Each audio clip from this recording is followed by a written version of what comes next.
நம்ம இன்னைக்கு மீன் குழம்பு செய்ய போகிறோம். நான் 1 கிலோ அளவுக்கு மீனை எடுத்து க்ளீன் பண்ணி வச்சுக்கிறேன். ஒரு பெரிய சைஸ் வெங்காயம், ஒரு பெரிய சைஸ் தக்காளி, ஒரு 10 பூண்டு பல்ல எடுத்து நான் குட்டி குட்டியாக நறுக்கி வச்சுக்கிறேன். இது எல்லாத்தையும் போட்டு சும்மா லைட்டாக நம்ம வதக்கி வச்சுக்கலாம். போகணும் இது வதங்கிட்டு இது ஆற வச்சு இதில் போட்டுக்கணும். இது கூட நம்ம கொஞ்சம் தேங்காய் சேர்த்துக்கலாம். இதில் ஒரு 2 டேபிள் ஸ்பூன் அளவுக்கு தேங்காய் சேர்த்து இதை நம்ம அரைச்சி கொண்டு வந்துடலாம். பொடி செஞ்சுக்கலாம் பாருங்கள். இதில் பெருங்காயம், சுக்கு, மிளகு, சீரகம், வெந்தயம், கடுகு, சோம்பு போட்டு இதை வரைச்சி இதை நம்ம பொடி செஞ்சுக்க போகிறோம். நம்ம இது ஒரு மருந்து குழம்புமே நம்ம செய்கிறோம். சளி, ஜுரம், காய்ச்சல் உடனே போகும். இந்த மிளகு, சீரகம், இந்த சுக்கு, பெருங்காயம் இதெல்லாம் சேர்ந்து செய்யலாம். 1 ஸ்பூன் அளவுக்கு வரமல்லி சேர்த்துக்கலாம். நல்லா மல்லி அழகாக வறந்துருச்சு.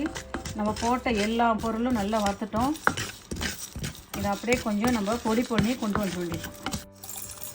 எல்லா பொருளும் இல்லை சேர்த்துட்டோம். கடைசியாக நம்ம இது கூட ஒரு 1/4 டேபிள் ஸ்பூன் அளவுக்கு கருஞ்சீரகம் சேர்க்கணும்.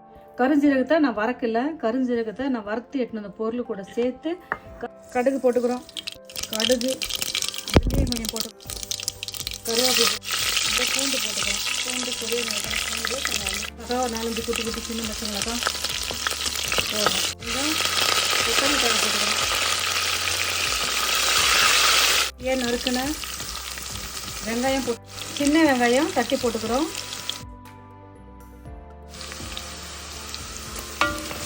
சின்ன வெங்காயம் பெரிய வெங்காயம் போட்டு நம்ம வதக்குறோம். கூட ஒரு சின்ன பெரிய சைஸ் தக்காளி,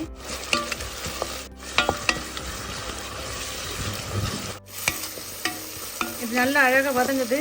புளி கரைச்சி வச்சுக்கிறோம். கொஞ்சம் மஞ்சள் சேர்த்துக்கிறேன். மல்லித்தூள் 2 ஸ்பூன் சேர்த்துக்கிறேன். 2 ஸ்பூன் மல்லி, காரத்துக்கு ஏற்ற மாதிரி 1 ஸ்பூன் மிளகாய் தூள் சேர்த்துங்க. சேர்த்துட்டு இதை அப்படியே நம்ம இந்த புளி தண்ணியிலே கரைச்சிக்கலாம். இதில் நம்ம புளி தண்ணியை ஆட் பண்ணிக்கலாம். சேர்த்துக்கலாம். திட்டமாக உப்பு சேர்த்துங்க. அப்படியே கலக்கி விட்டுட்டு இதை அப்படியே கொஞ்சம் கொதிக்க வைக்கலாம். ஒரு மாங்காயை வெட்டி நான் போடுறேன். ஒரு மாங்காயை வெட்டி நான் போட்டு இதை அப்படியே பச்சை வாசனை பச்சை வாசனை போடுறதுக்கு கொஞ்சம் இதை கொட்டு கொதி வந்துடுது பாருங்கள். நம்ம போட்ட ஒரு மாங்காயம் வெந்துடுது. நம்ம வதக்கி அரைச்சல அந்த விழுது நம்ம இதில் சேர்த்துக்கலாம். ஊற்றிட்டு அப்படியே கலந்து விடுவோம். வறுத்து பொடி பண்ணல அந்த தூள் அந்த மசாலாவை நம்ம இதில் சேர்த்துக்கலாம். எல்லாத்தையுமே சேர்த்துக்கலாம். நம்ம திட்டமாக தான் செஞ்சோம், நிறையா போடல. எல்லா பொடியும் இதில் நம்ம சேர்த்துக்கலாம். திட்டு அதை அப்படியே கட்டி பிடிக்காத அளவுக்கு அழகாக கிண்டி விட்டுடலாம். சேர்த்துக்கலாம். க்ளீன் பண்ணி வச்சு இந்த மீன் நம்ம அழகாக அதில் சேர்த்துக்கலாம். சேர்த்துட்டு ரொம்ப நேரம் இதை கொதிக்க வைக்க தேவையில்லை. எல்லாம் அப்படியே அதில் போட்டுட்டு மூடி போட்டு 2 நிமிஷம் மீன் போட்டு ரொம்ப நேரம் கொதிக்க வைக்கக்கூடாது. 2 நிமிஷம் தான் இருக்கணும். மீன் போட்டுட்டு 2 நிமிஷத்துக்கு அப்புறம் பார்க்கலாமா? சாப்பிட்டு பார்க்கலாமா? வாங்க, மீன் எல்லாம் ஃபஸ்ட்டு எடுத்துடலாம்.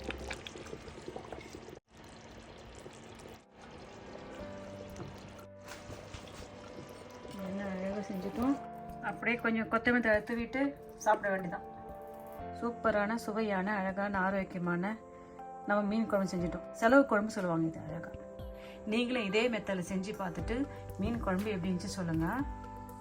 பாய், தேங்க்யூ.